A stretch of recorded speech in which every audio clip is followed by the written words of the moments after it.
प्यारे बच्चों, आज मैं आपको आपकी पाठ्य पुस्तक आकृति के पाठ 14 लोकगीत पाठ का भाषा ज्ञान कराऊंगी।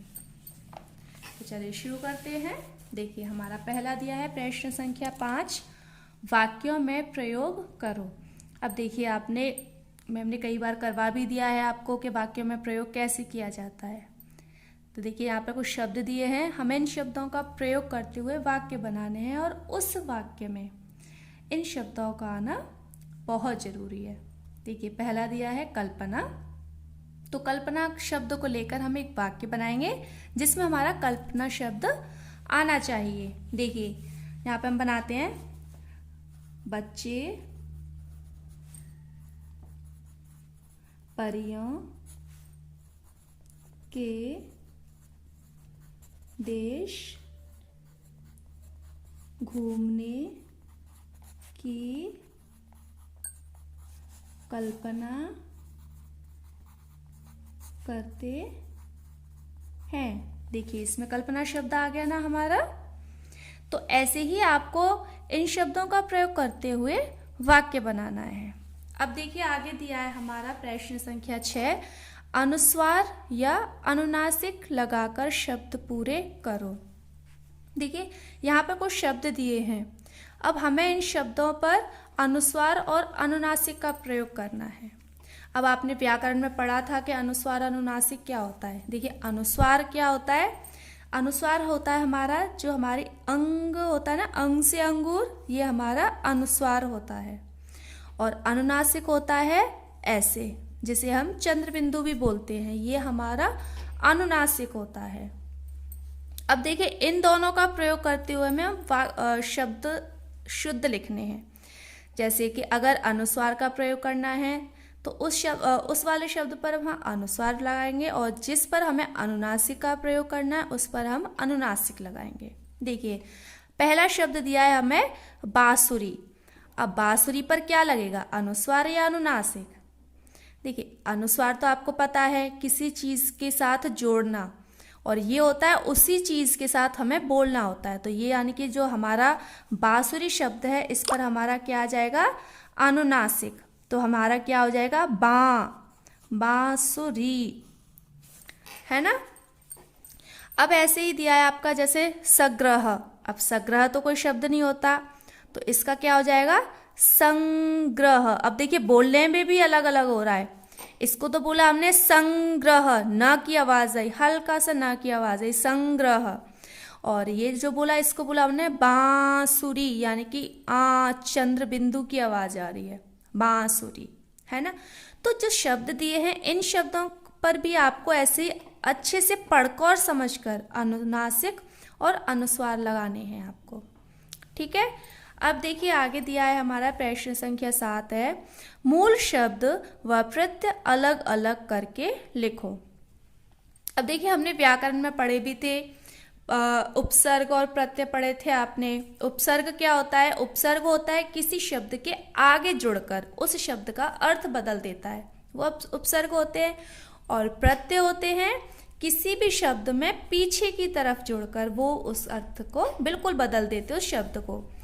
तो जो हमारा प्रत्यय है वो हमारा कहाँ पर लगेगा, शब्द के पीछे। अब हमें इसमें क्या दिया है, मूल शब्द और प्रत्यय अलग अलग करके लिखने हैं। देखिए, पहला दिया है हमारा शास्त्रीय। चलिए हम इस शब्द का अलग करते हैं, मूल शब्द और प्रत्यय को अलग करते हैं। शास्त्रीय में मूल शब्द लिखेंगे पहले शास्त्र, ठीक है, ये हमारा मूल शब्द हो गया। अब बचा क्या इसमें, ईय, तो यहाँ लिखेंगे हम ईय। ईय हमारा क्या हो गया, प्रत्यय। तो शास्त्र और ईय मिलाकर क्या बनेगा हमारा, शास्त्रीय, ठीक है। तो ये तो आपको अच्छे से आते होंगे। तो इन शब्दों में से आपको पहले तो मूल शब्द लिखना है, फिर उसके बाद आपको क्या लिखना है, प्रत्यय। तो ये आपको खुद से पूरे करने हैं। अब देखिए, प्रश्न संख्या 8 दिया है, समानार्थी शब्द लिखो। समानार्थी शब्द यानी कि समान अर्थ वाले शब्द। और समान अर्थ वाले शब्द क्या होते हैं, जैसे कि पर्यायवाची। तो यहाँ पर हमारे कुछ शब्द दिए हैं, इनके हमें पर्यायवाची शब्द लिखने हैं। जैसे हमारा पहला दिया है स्त्री। स्त्री का क्या हो जाएगा हमारा पर्यायवाची या समानार्थी नारी। ठीक है, तो आप तो बहुत अच्छे बच्चे हो, समझदार हो, तो आप तो अच्छे से कर सकते हो। छोटे छोटे से शब्द दिए हैं, पहाड़, जंगल, राजा, इनके तो आप पर्यायवाची बड़े अच्छे से कर सकते हो। अब दिया है आगे देखिए प्रश्न संख्या 9, विलोम शब्द लिखो। देखिए यहाँ पे कुछ शब्द दिए हैं, हमें इनके विलोम शब्द यानी कि उल्टे शब्द लिखने हैं। पहले दिया है हमारा ताजा। अब हम ताजा का क्या करेंगे विलोम? बासी। बासी यानी कि बोलते हैं ना रात का रखा हुआ, बासी। तो आगे के जो शब्द दिए हैं इन्हें आपको ऐसे ही पढ़ के अच्छे से समझ के उनके विलोम लिखने हैं। अब देखिए प्रश्न संख्या 10 दिया है लिंग बदलो।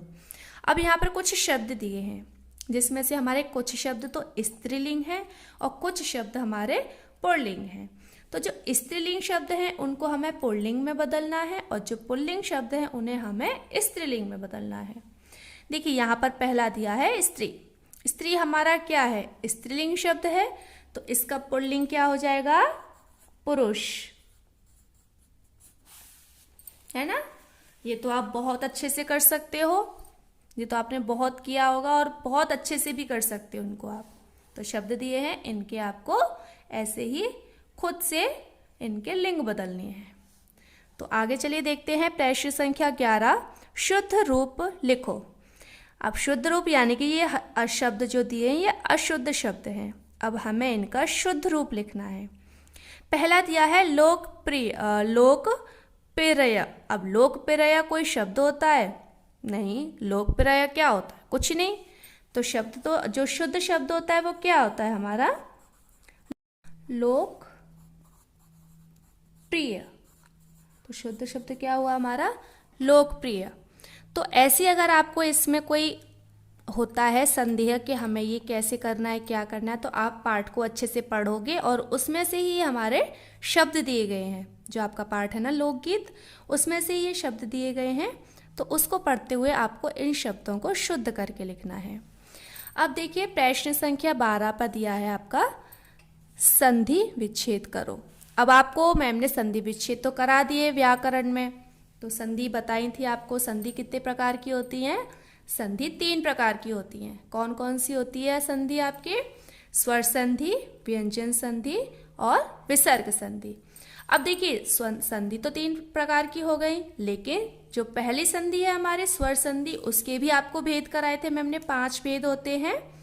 कौन कौन से होते हैं वो 5 भेद? दीर्घ संधि, गुण संधि, वृद्धि संधि, यण संधि और अयाति संधि। तो अब जो हमारे शब्द दिए हैं हमें इनके संधि विच्छेद करने हैं। देखिए पहला दिया है मनस्ताप। अब मनस्ताप का क्या संधि विच्छेद होगा? मनः ताप। तो ये हमारी कौन सी हो गई? विसर्ग संधि, है ना। अब इसके बाद दिया है राजश्री, राजश्री, है ना। राजश्री का क्या हो जाएगा? राजा ऋषि। तो राजा ऋषि को मिला के लिखेंगे तो क्या हो जाएगा? राजश्री। तो ये हमारा कौन सी संधि है? गुण संधि। ठीक है। अब आएगा आपका हरीश। हरीश की क्या हो जाएगा? हर और ईश। तो हर और ईश को मिलाकर हमारी क्या बनेगी? हरीश। तो ये हमारी कौन सी संधि हुई? दीर्घ संधि। और इसके बाद दिया है कवींद्र।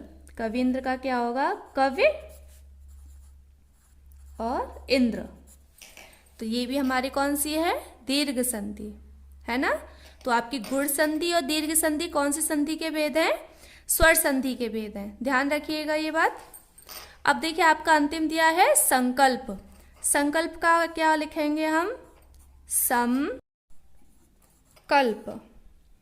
तो ये हमारा क्या बन गया? समकल्प।